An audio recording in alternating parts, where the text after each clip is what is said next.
बिस्मिल्लाहिर्रहमानिर्रहीम। हम रियाद के बर्ड मार्केट में, इनकी दुकानें जो होती हैं बहुत बड़ी होती हैं और हर दुकान में जो है सामान भरा होता है। बड़ी खूबसूरत सी दुकान है।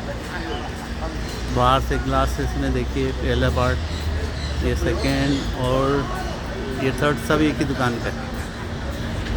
तो मैं अभी अंदर जाके ये बर्ड्स के सामान की जगह है। यहाँ हर आइटम मौजूद है हमारी पेट्स के लिए और डॉग्स का फूड। इसके अलावा बर्ड्स के बर्तन, डॉग एंड कैट फूड, मन के लिहाज से चीज़ें होती हैं। इसी तरह इनके खिलौने, डेकोरेशन का सामान, बर्ड्स के लिए, पिंजरों के लिए बर्ड्स का सामान, डॉग्स एंड कैट्स के बैठने की चीज़ें, पिंजरे, इसी तरह पिंजरे, बर्ड फूड।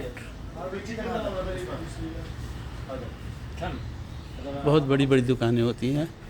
मैं आपको वो बर्ड्स की भी दुकान दिखाऊंगा जहाँ से हम बर्ड लेते हैं। डेकोरेशन का सामान, बर्ड्स फूड, बर्ड्स फूड।